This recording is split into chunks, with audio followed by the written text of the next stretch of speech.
Hi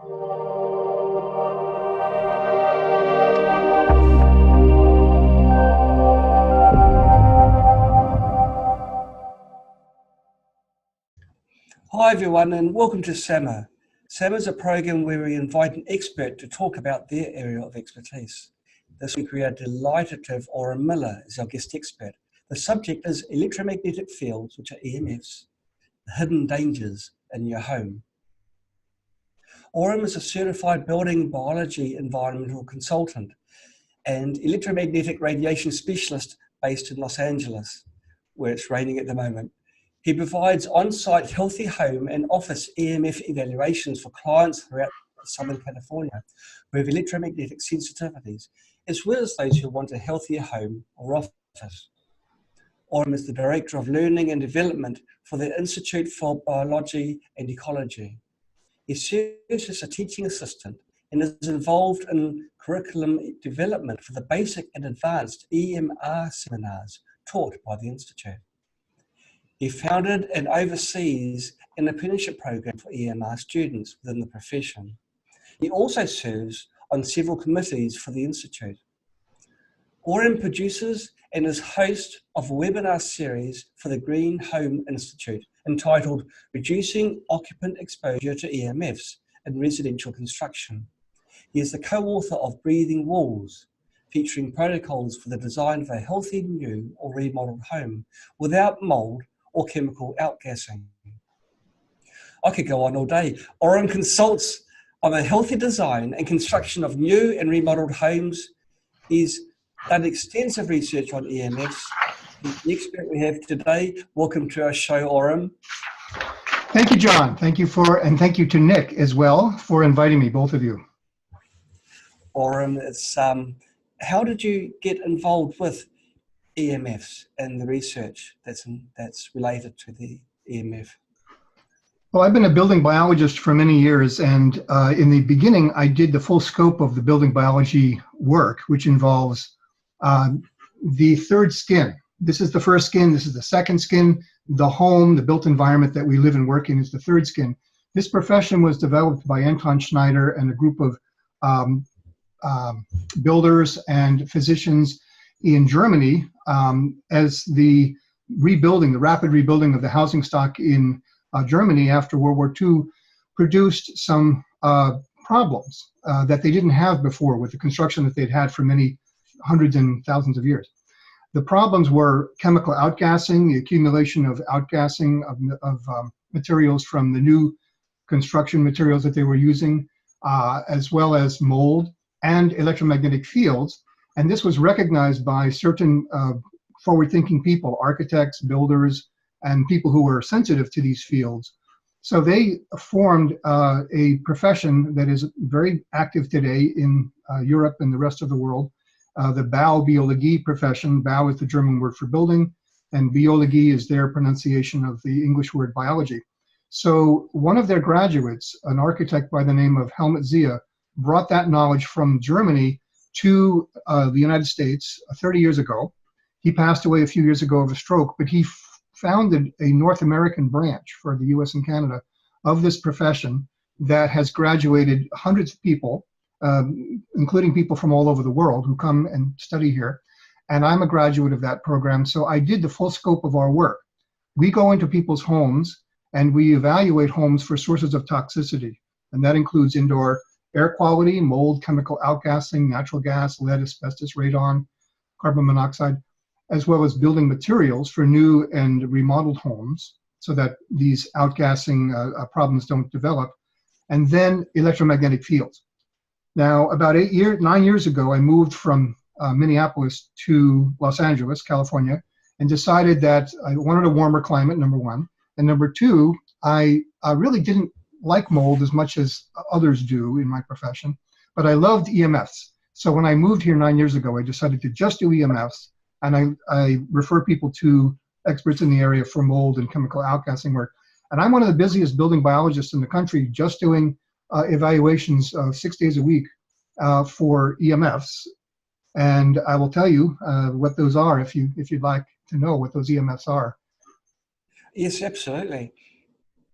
Okay, so in the building biology profession, I know there are a lot of, well, let me start with what most people are familiar with who go to websites that talk about electromagnetic fields. That's what EMF stands for, electromagnetic fields. So there are two of them, electric fields and magnetic fields, and we'll get to that in a moment. Okay. What most people are aware of when they go to websites and read about EMFs are, in no particular order, dirty electricity with Stetzer filters and Stetzer meters. And then the second would be chips and pendants that you can put on your cell phone to stick them on the back of your cell phone so that you can reduce the EMF, the harm that EMFs cause to your body. The third would be earthing mats that you can put on your bed and then ground them to the outside or to the ground in the outlet, and bring all the beneficial effects of bringing ions from the earth, negatively charged ions, up into your body, because we're very depleted of negative ions. And that's a very good philosophy, and we support that. And then the last would be all the radio frequency devices, wireless devices, particularly smart meters, smart electric meters, water meters, and gas meters. And then 5G, which is fifth generation cell technology. Those are the four things that most people are aware of. So we have, as I mentioned, dirty electricity. We have the radio frequency issues. Then we have the chips and pendants, and then home harmonizers, and then earthing mats. We have four ourselves, and we overlap in terms of dirty electricity and radio frequencies. But we have two more that we talk about, which are electric fields and magnetic fields, which I'll go into because most of your listeners and viewers probably don't know about them, and they're very important. We do have a position on chips and pendants, and we also have a position on earthing mats, and that is that they're both good. They're both beneficial. And as I mentioned, we very much support the use of earthing mats. They're very helpful. I use one myself. I've used it for years.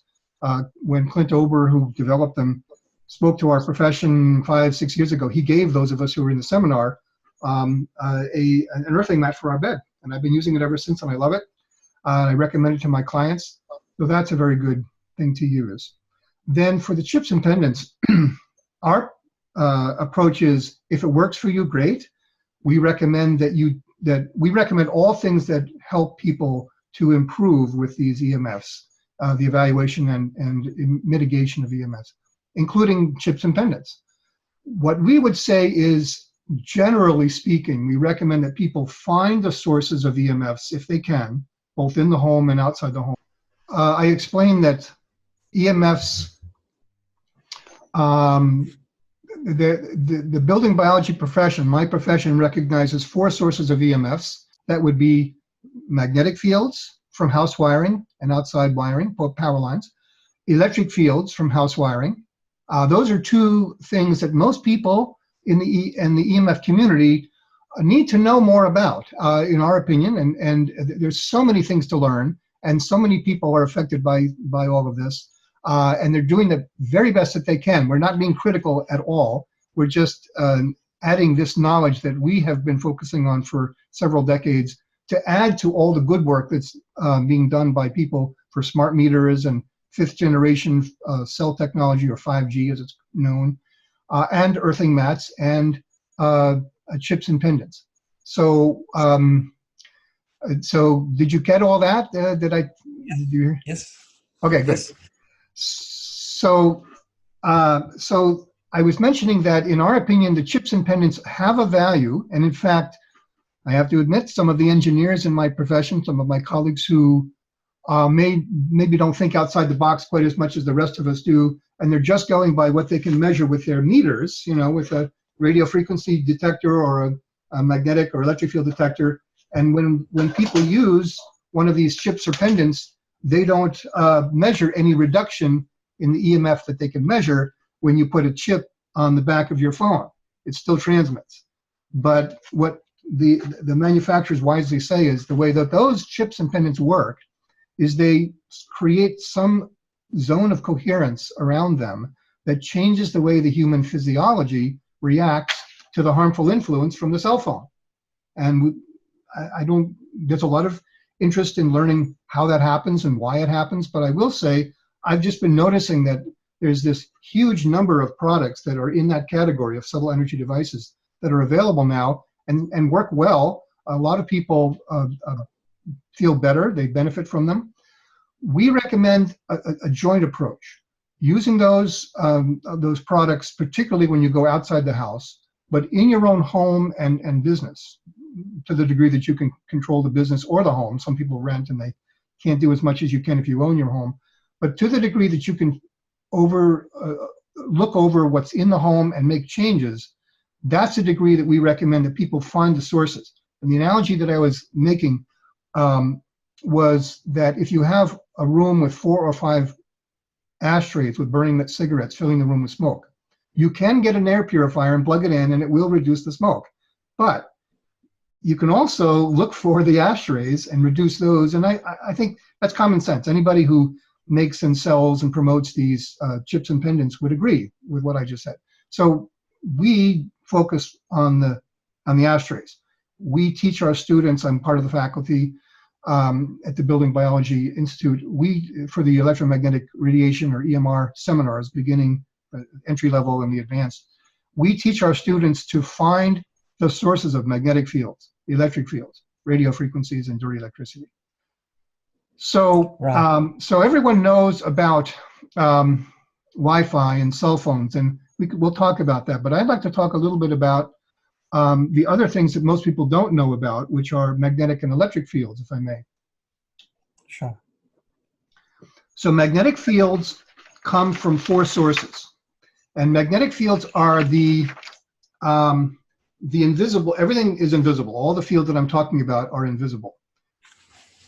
When you have current flowing down a wire, so this is the hot wire of a circuit. This is a plastic, non-metallic Romex circuit, and this is the hot wire. So current would go into this hot wire at the breaker panel and go through the circuit to a light bulb over here. We want to be sure that we honor the very good work that people have been doing over the years, developing these technologies and diving into some very interesting directions and paradigms that we really haven't explored up till now, and that is these quantum level effects. So the way that these chips and pendants work is when you put them on the phone or on your body in a pendant or on your finger, they help nullify or reduce the impact that these technologies have on the physiology. And that's demonstrated by less DNA damage in experiments with laboratory animals where they have 2 cages with cell phones on top, one with a chip and the other one without. These rats had less DNA damage than the ones over here because there was a chip in this phone. Secondly, there's something called thermography, which is a way of measuring the heat in the tissues. So you'll see an image of the head, and if there's a phone here, a cell phone here, like this, then you'll see red and orange and yellow in the tissues in here near this phone, or wherever you put it. I mean, a woman could put it here, or people put it in their back pocket, or a man can put it in his pocket, and you're seeing hip dysplasia and hip replacement surgery on the side that men and women put their cell phone in their pocket. So anyway, when you put a chip on the phone, you have blues and greens, which is the cool temperature that the body normally is. You don't see the elevation in the body, even though the phone is still there. And then lastly, the red blood cells are slippery. They slide on each other in the bloodstream. And you can see this with live blood cell analysis. However, when you put a phone next to the head or body, then the slipperiness goes away, and these red blood cells show signs of stress or duress, and they start to stack in what's known as rouleau formation, which is a French word that means stacking of coins. And when you put a chip on the phone, they start to free up again. They start to slide on each other, and it's a sign of return of oxygenation, whereas the rouleau formation, the stickiness, is a sign of deoxygenation, and you don't oxygenate the cells as well. So these are all the things that I know of, that I've read about, and thousands of testimonials of people who feel better using the chips. We would say, knowing what we know, it's fine to do that, but at the same time, we would recommend that people find the sources of toxicity in the home, whether it's outgassing or choosing low volatile organic or VOC paints and varnishes. When you do paint, and we recommend solid surface flooring instead of carpeting and all of that. And then for EMFs, we recommend that you hardwire your internet connection in your home. So when we go into a home and we talk to our clients, and I spend 6 or 8 hours with a client, and the first hour I sit down with them and I go over what EMFs are, where they come from, how they affect your health, and what we do about them, and what other countries say about this, because you don't hear much about this in the United States or Canada. But the rest of the world, all over the rest of the world, they do know about this and they're taking action. So good for you. Those of you who don't live in the US, you know what I'm talking about. But those of you who do live in the US, you don't know about this. In fact, you hear the opposite.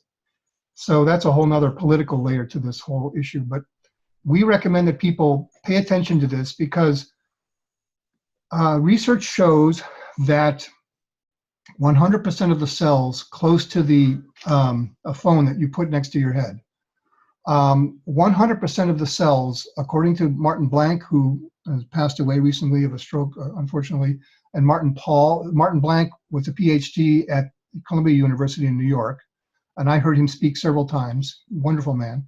He told us, he was a skeptic until he did his own research and found DNA fragmentation. And then Martin Blank, the other Martin, he's at the other side of the US at Washington State University, just north of Portland, Oregon. He has done testing showing the changes with low levels of EMF exposure from radio waves especially, and magnetic fields and electric fields, interfering with what is known as voltage-gated calcium channel metabolism. And so we have calcium channels on the surface of all of our cells, and there are voltage gates within them that are the way that cells communicate with each other. And if you disrupt that, which is what happens with very low levels of exposure of these devices at close range, you seriously interfere with the functioning of the physiology. There's an excellent video that talks about this, Generation Zapped, made by a filmmaker here in Los Angeles, Sabine El Jamael, originally from Lebanon and France, lives here and with her family, and she's a client of mine, and she had me come to her home and to her the school where some of her children attend, and I educated her about this. And then she said, I'm a filmmaker and a documentary filmmaker, and I've seen the documentaries that have been done on this. This is a conversation she and I had 4 years ago, right after I evaluated her home, and she said, we need to do a Hollywood quality film on this. And she wasn't criticizing the documentaries that have been done up to that point, but she said, I can do that. I have that ability, but I need the funding and I don't know who to ask.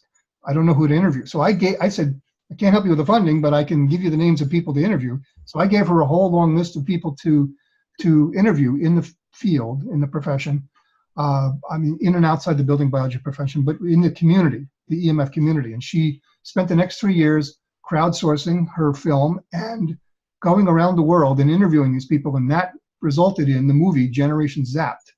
And go to generationzapped.com, I believe, and watch the trailer. And you can rent it. You can stream it for $4.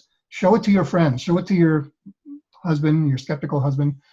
Watch it yourself. Show it to your teenagers and learn about this, because it's eye-opening, what we don't know, what we're not being told. The researchers around the world are calling this the tobacco of our modern age, because the same trends have occurred over the decades. So back 40, 50, 60 years ago, we had tobacco, we had asbestos, we had GMOs are more current, we had lead in gasoline. And what I'm indicating here is, over the course of 2, 3, 4 decades, people got, at first industry said, there's no harm. There's no evidence of harm. And yes, there was. And they redacted the studies that were done that the government did. And the government career scientists said, I found problems. I found a connection. But they changed what I wrote when they published it. The guys at the top with the political appointees who came from industry. You know how that works. That's rampant here in the United States. And so industry says there's no harm here. And yet they know that there is in their internal documents. I know that. I have people who I know who told me this.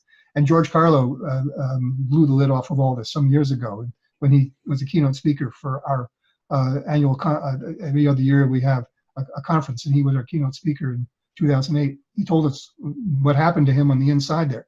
And if you want to read about George Carlo, go to The Nation magazine, this article on The Nation magazine. I don't have it in front of me, but the name of the article is how the cell phone industry convinced us that using cell phones are safe. And then it was a one-year investigative study by these two journalists. It's eye-opening. And then I have that on my website, www.createhealthyhomes.com. It's in the recent EMF news. And when you go to that link, right beneath that, the next item is the coverage of that article when it came out last March in 2018.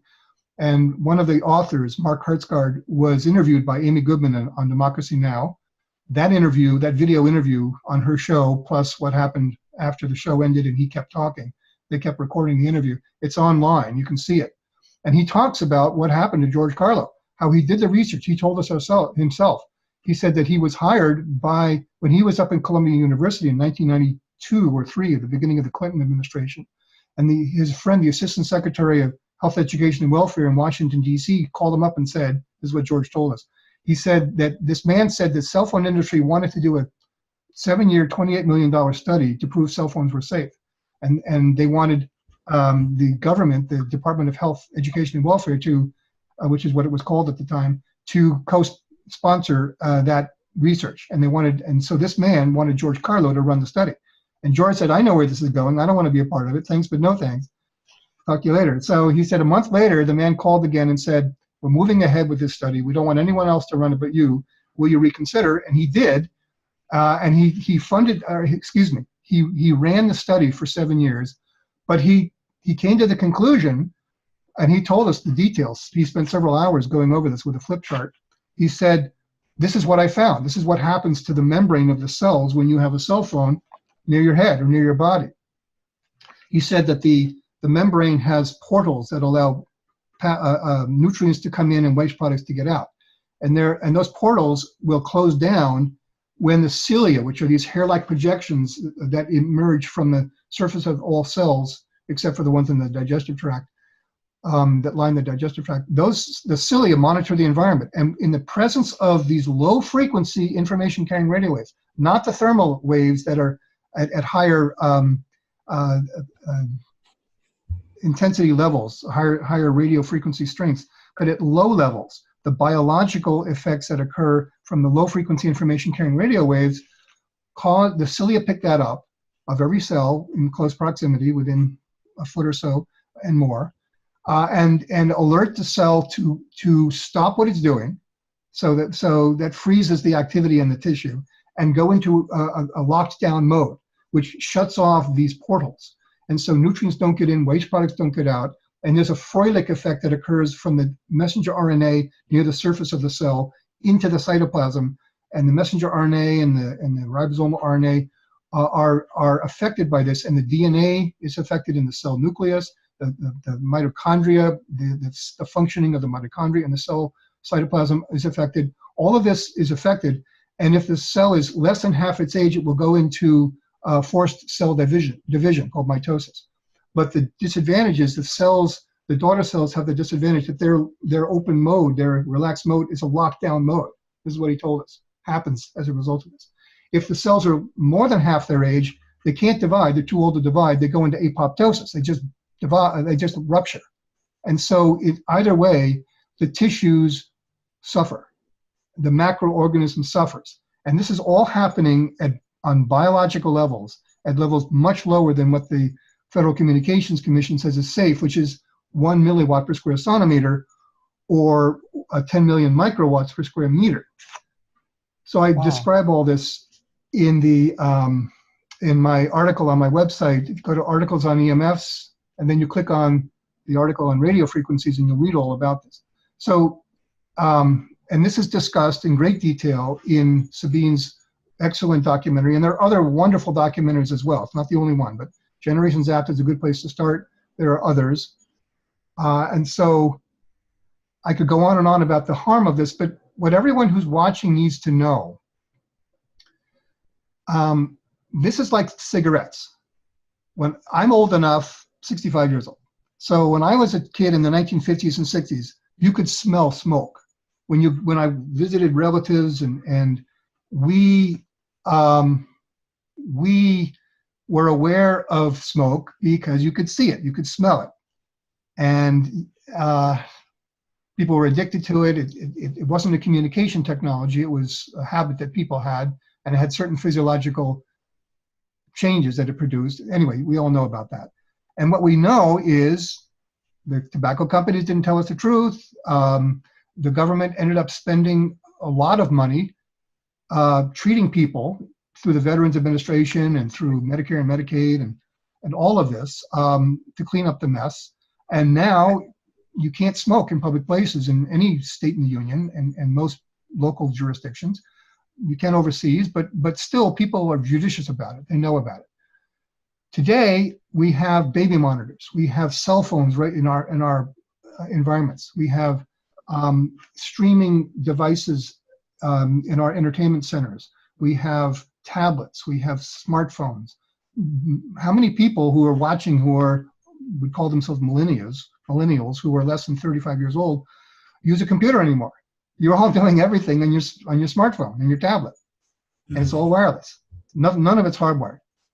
So the problem is radio frequencies, electric fields, magnetic fields, they're all invisible, silent, and odorless. You don't know that they're there.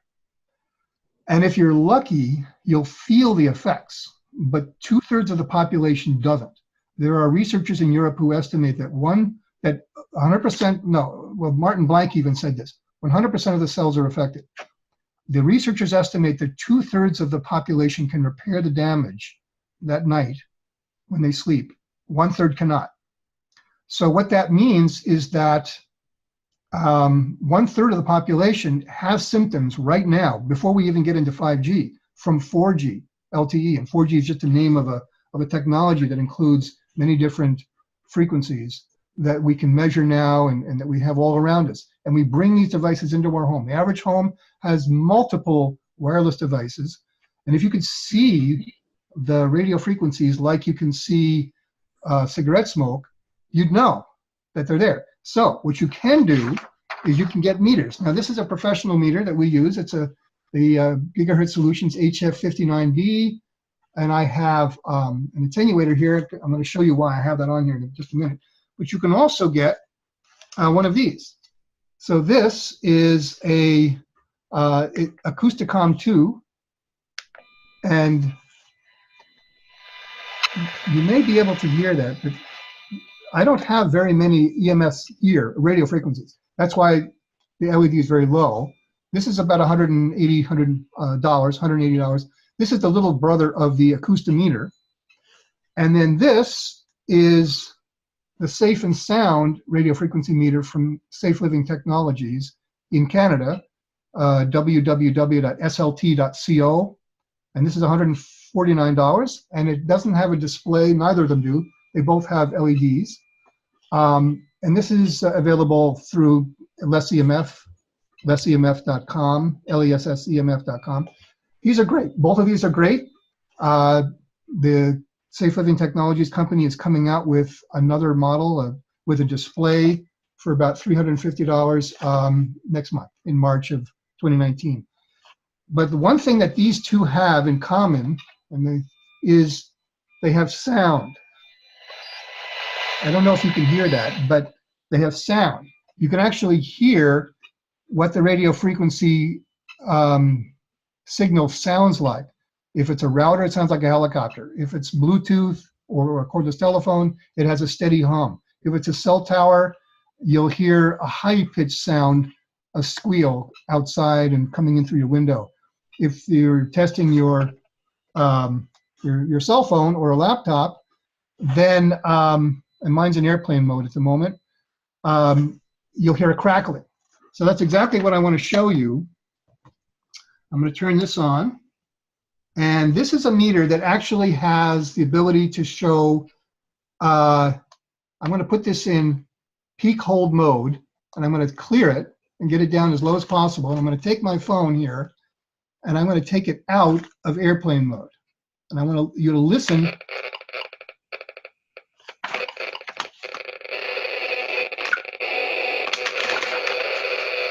These things are going wild here. They're crackling.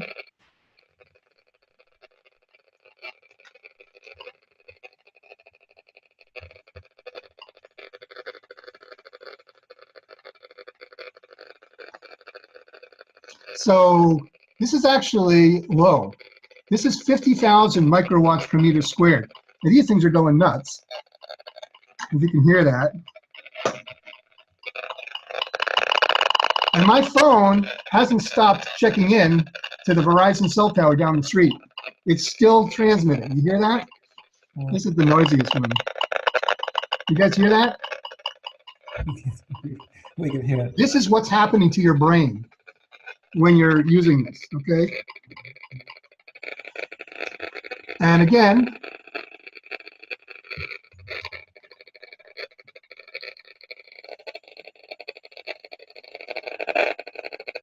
all right, now that just jumped up to 100,000 microwatts per meter squared. 100,000 microwatts per meter squared is 100 times what we consider to be, and I have it on peak hold, so it's holding the last number that it held. I'm going to put this back in airplane mode. So now that doesn't happen all the time. There are times when your phone is sitting there and it's not transmitting like that, but it transmits like that often. It's intermittent. Cell phones are intermittent. Laptops are intermittent. Routers are continuous. Cordless phone base units are continuous. Even when you hang up the call and put the phone back on the cradle, the base unit, the unit that has the cord that goes to the jack in the wall, continuous. And you do not want to have one of those in your bedroom, the base unit. The extension handset, that's different. That doesn't transmit when you're not on the call. But when you're on the call, it's very strong. It's no less than a cell phone, so I don't recommend it.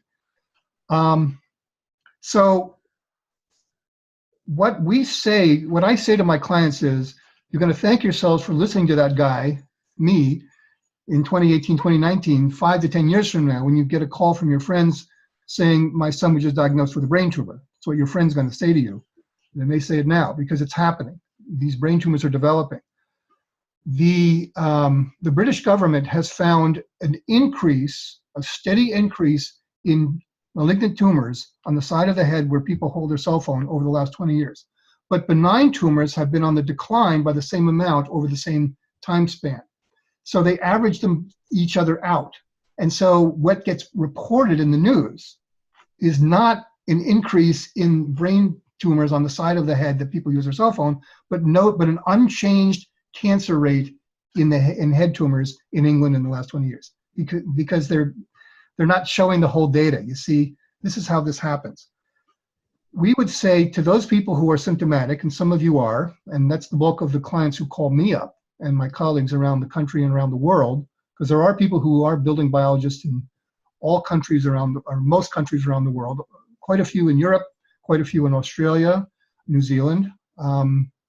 I believe there are some in other countries in Asia, up in Asia, Japan, Korea, China. I don't know for sure, but we're available, by phone and by Skype and email. But the point is, and there's a lot of information on my website and other websites that you can go to learn about this.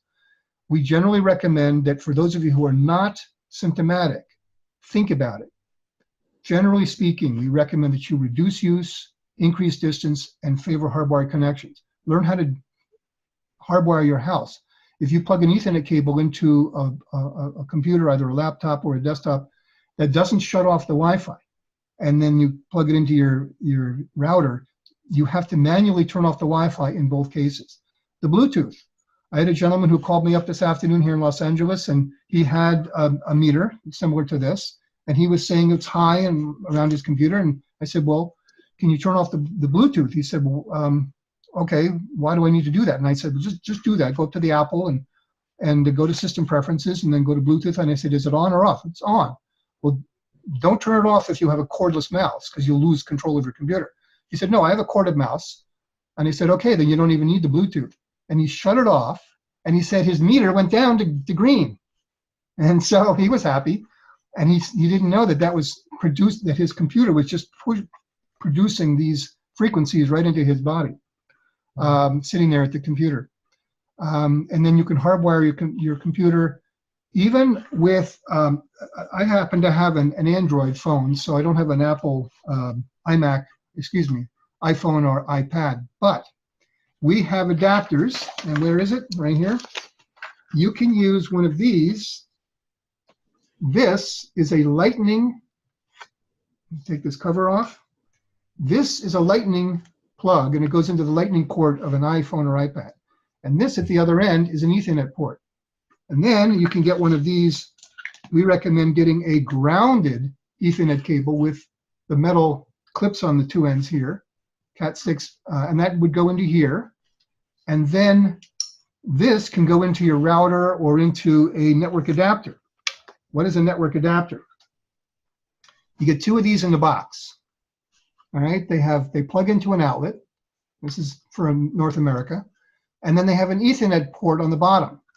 So they're made all over the world. You get two of them in a box, and you plug one of these, and make sure you don't get a set that has Wi-Fi in one of these if you don't want that. That's what we're advocating.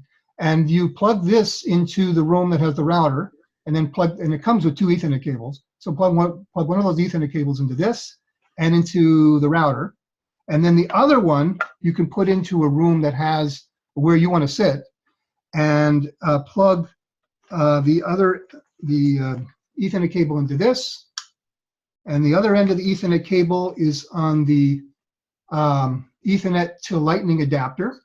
Now we also have, if I can find them here, here is a USB to Ethernet adapter. Yes. For those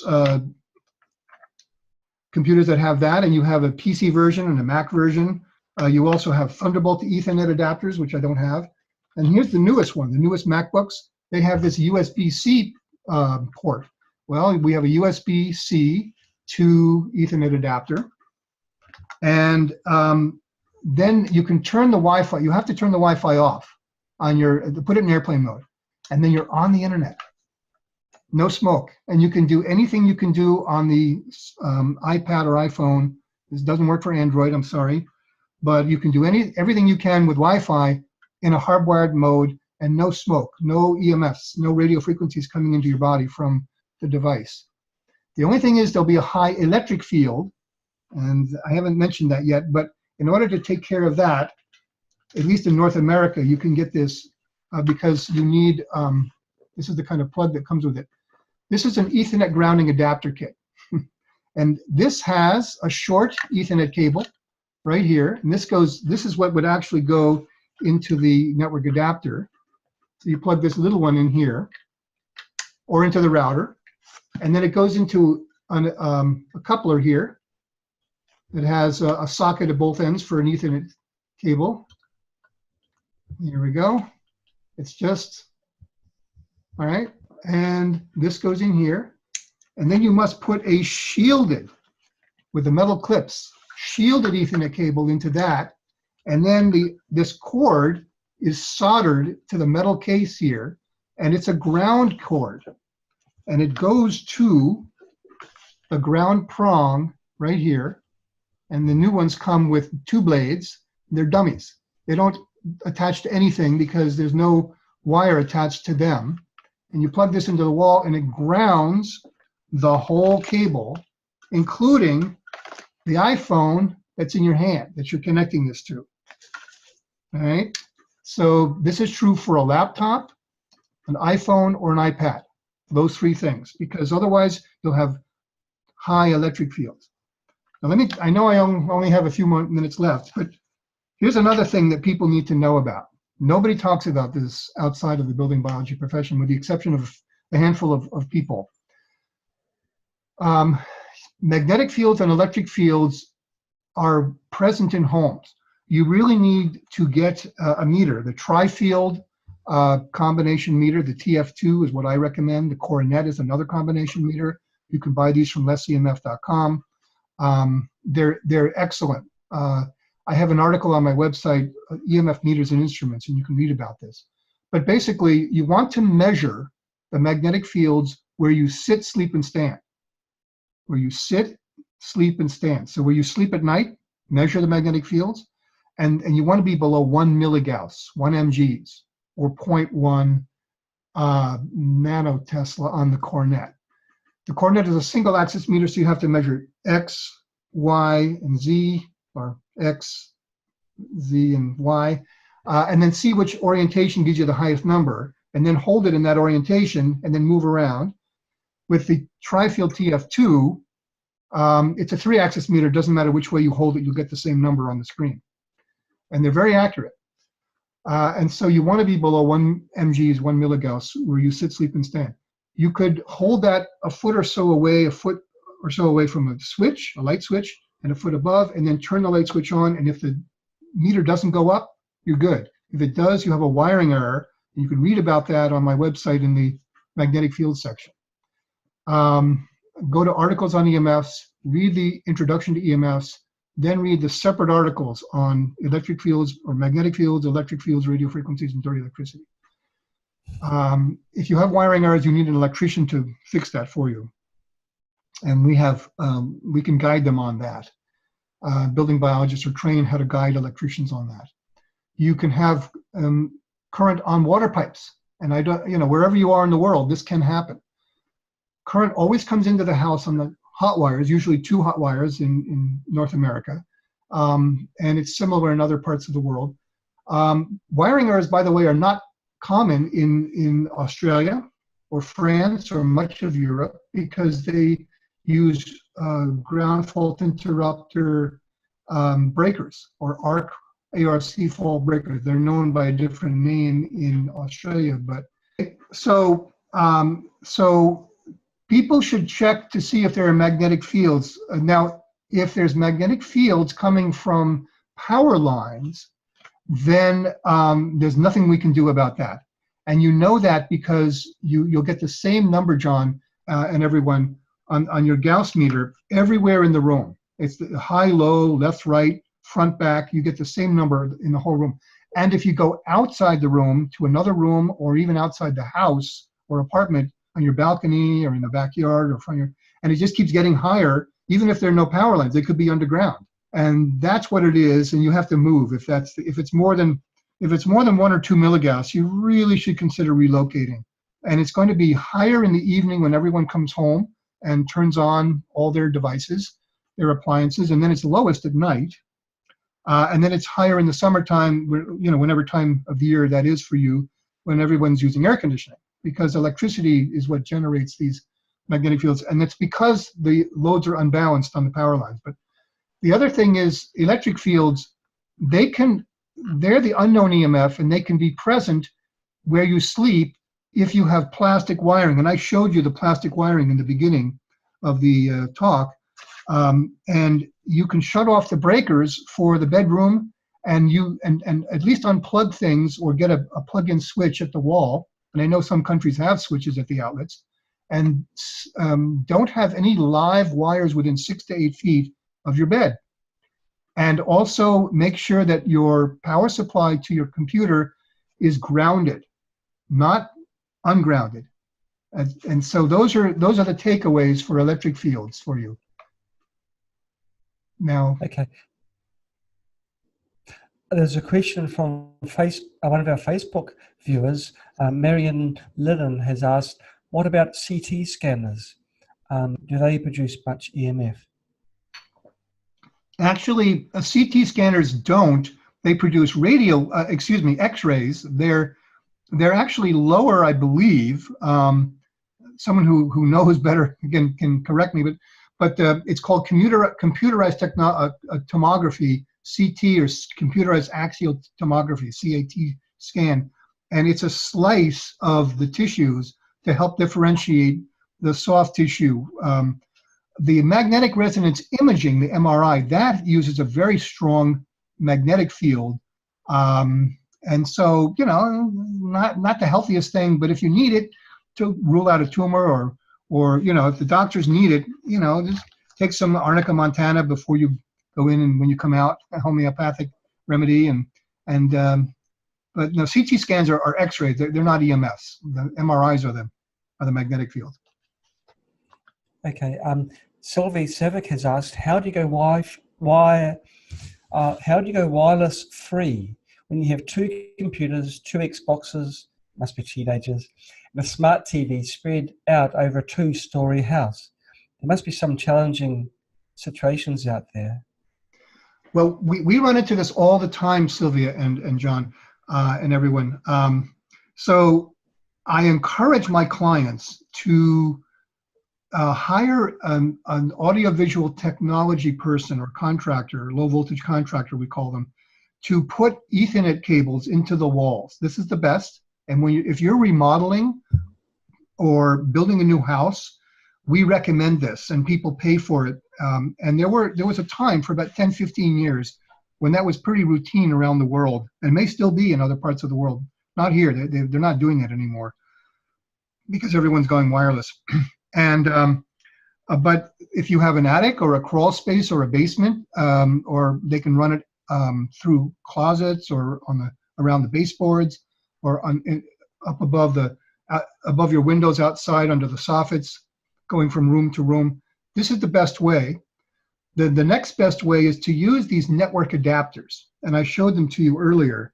You can get as many as you need. Just make sure you don't get a network adapter that has Wi-Fi in one of them, as I mentioned. And what you can do is you can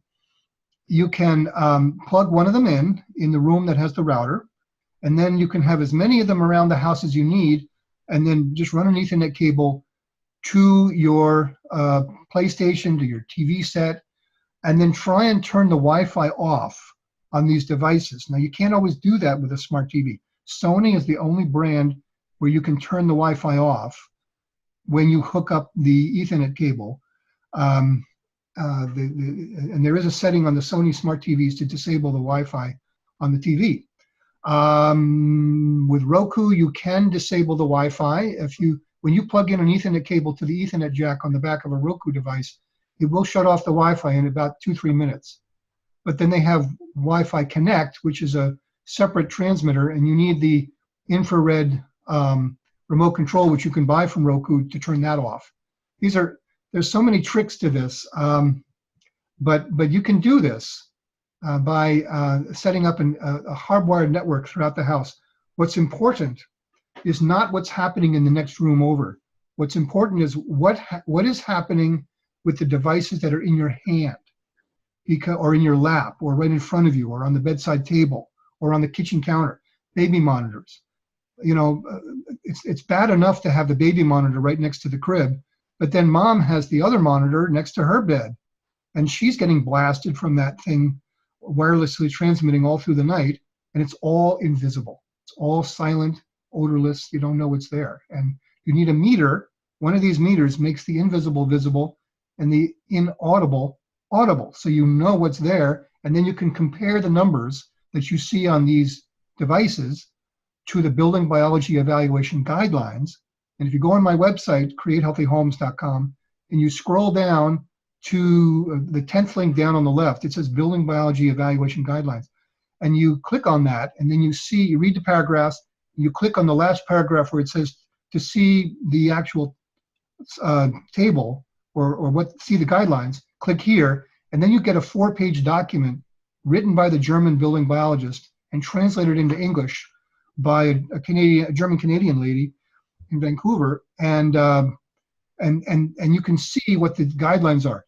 This is what the German building biology profession has developed over the decades, and they keep refining this and updating it. There are 4 columns. There's extreme anomaly or extreme concern for the biology of the sleeping person. This is for sleeping areas. Severe, slight, and no concern. And what you do is you scroll down, and you have 4 categories: electric fields, magnetic fields, and radio frequencies. We want to get our clients out of the severe and extreme columns and into the slight and no columns for all of these categories. So that is something that you can actually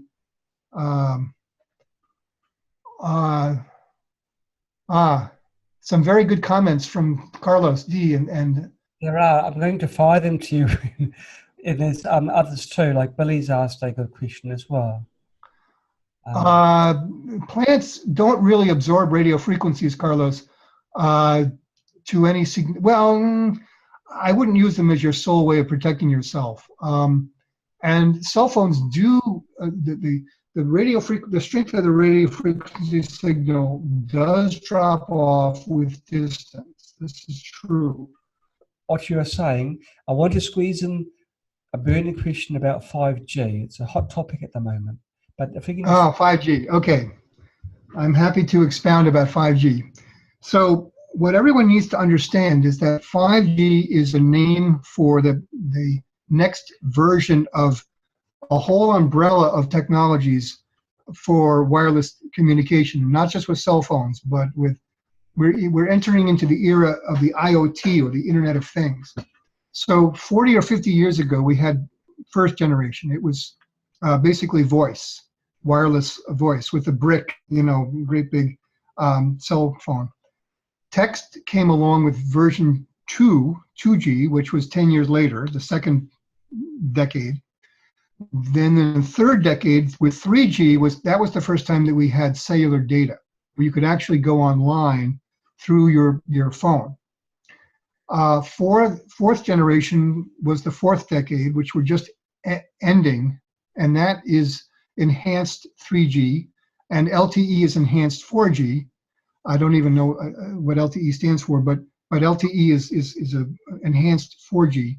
And so what we have evolved to is a point where we have very fast communication, but many people are shifting their activities from fixed, from the use of their computers in their homes or wireless networks, Wi-Fi networks in the home, using their portable handheld device, their smartphone and tablets, or their laptop or desktop, connected wirelessly to Wi-Fi in the house. And smartphones and tablets will always default to a Wi-Fi network, given the choice. The other choice would be going to the cellular data connection to the tower, the macro tower down the street. Because so many people have shifted their habits from computers in the house to their portable devices, and they're doing that when they're away from the home to a great degree, or if they visit someone and don't have the Wi-Fi password. And because of the explosion of the use of programs that have videos and photos in them, like Snapchat and Instagram, and the fact that your playlist for your music and your videos is not even on your hard drive of your device anymore in your pocket. It's in the cloud. It's on servers somewhere. And so when you listen to music, you're not listening from the hard drive, you're streaming from the cloud. And that's encouraged by these companies. So because of this, there's this hockey stick of use of data. And so the whole, there's a problem. We're running out of bandwidth in the networks that we have, the wireless networks, the data networks. It's not voice or text, it's data. So we have 300,000, I'll use the US as an example because that's what I know most, 300,000 macro cell towers that are using 4G LTE technology, using signals in the 700, 800, 900 megabits or megahertz range or frequency, 1800, 1900, 2100, 2500. These are the ranges that are used in 4G, and T-Mobile just bought 600 megahertz. And the thing is, at these frequencies, the wavelength is longer. It's about a foot. It's about 12, 13 inches at 900 megahertz. That easily penetrates through buildings and through building materials. But it's not as fast as 2.4 gigahertz, which is 2400 megahertz, which is so when you have Wi-Fi and you have 2.4 gigahertz and 5 gigahertz, or 5.8 gigahertz, which everyone confuses with fifth generation, it's not the same. So the faster you go, the quicker the download speed, but the shorter wavelength. And the wavelength of signals that are in the 2.4 gigahertz, which is 2400 megahertz, which is not a cell phone frequency. It's a frequency that they use with cordless phones inside the house and with Wi-Fi and Bluetooth. 2.4 gigahertz has a wavelength that's 5 inches. Instead of 13 inches for 900 megahertz for cell phones and smart meters, it's 5 inches for 2.4 gigahertz. For 5.8 gigahertz, it's a quarter of an inch or half an inch. And now we're getting into millimeters. And so as you go up into the 20 gigahertz, 25, 28 gigahertz, 39 gigahertz. Okay, so when you get up into the higher frequencies above 20 gigahertz, then you're talking about wavelengths that are only a quarter of an inch, even less than that, 3 to 5 millimeters, 10 millimeters. And this is called the millimeter band. And these frequencies do not penetrate building materials well at all. They don't go through wood walls. They don't go through brick. You don't need fancy, expensive shielding paint or fabric or mesh material to block the signals that are above 20 gigahertz. And the proof of that is a satellite dish is used to get a set very weak by the time it gets to Earth from 22,000 miles up in space, where the satellites are parked in geostationary orbit. They have to be 22,000 miles above the equator so that they stay over the same spot on the Earth. And when that signal gets to the ground, you have a dish that's anywhere from a foot to 3 feet or a meter wide. And it's a parabolic dish that takes those very weak frequencies that are coming in straight and focuses them to a point on the arm, that's the receiver that's above the dish. The thing is, those signals are up in the gigahertz range, the 28, 39 gigahertz range, 60 gigahertz range that everyone's really worried about with 5G technology. We've been using 5G, or I should say millimeter 20 gigahertz and above frequencies for decades, for military, for radar, for aviation, for your satellite TV, which is a two-way communication between the satellite to you, to the ground receiving dish on your house, and back up to the satellite. And you cannot put that dish into an attic. You cannot put it underneath an awning or an eave or trees. You need a clear view of the sky, because the wavelengths are so short that they do not get through the plywood and asphalt shingles on your roof. So the same thing is going to be true from these 5G antennas. Now, it's not going to be healthy at all when you're outside. But indoors, at least for those who are concerned about this, there's a part of 5G that people don't realize that you have control over. A lot of people bring devices into their home that are harming them now with 4G and LTE technology. That's not harmless, and that's not going away. 5G is going to be built on 4G, and it's built on fiber optics for the backbone of the network. What's going to happen with the 5th generation of technology is they're going to fill in the gaps, especially in dense urban areas where people are, especially in sports stadiums and busy downtown areas and subway stops and places, and office buildings and places where a lot of people gather. This is where you're going to have the first deployment of 5G small cell antennas close to people. And in fact, it's already happening in many places in Asia. Asia is well ahead of the US and North America and Europe right now in 5G deployment. So if you live in an urban environment and you're electrically sensitive, you're going to have difficulty when you go outside and go in an urban environment, okay?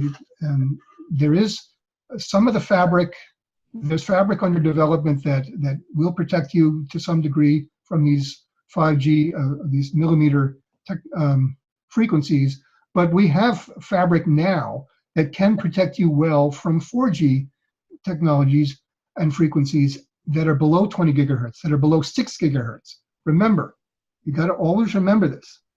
5G is going to include frequencies above 20 gigahertz and below 6 gigahertz.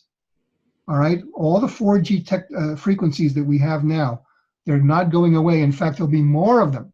They're going to pack more cell phone connections in the same airspace at the frequencies we use now. That's one of the changes that's coming, to use the existing 4G technology. That's going to be part of 5G. But then also, you're going to bring 5G devices into your house with your router. How many people have smart speakers? Alexa and Google Home and that sort of thing.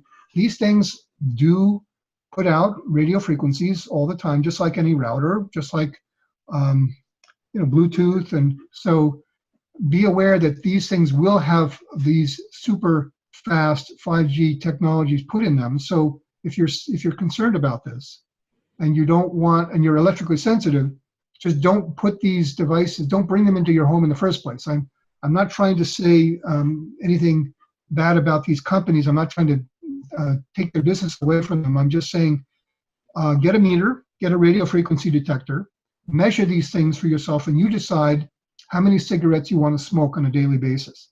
That's what you have to do when you're talking about this technology. Does that make sense? It does. It does. So 5G is going to be spotty at first. It's not going to be everywhere. It's going to take a while to become, actually, some people say it's going to be years, maybe decades before it's widespread. Most phones, even 5 to 10 years from now, will still default to 4G frequencies most of the time. 5G is only going to be there as a backup and to help fill in the gaps so you don't lose coverage as well, or as you move around now. But there will be more transmitters in neighborhoods. One thing that I did learn is that the small cell antennas that will be going up in front of every 2 to 10 homes in suburban neighborhoods, they only transmit the millimeter band frequency connection when a phone initiates a connection. And this is assuming that there's someone in the neighborhood who is on with that company and is not already connected to the Wi-Fi in their own home. If they're connected to Wi-Fi, they're not going to be pulling the signal from the small cell.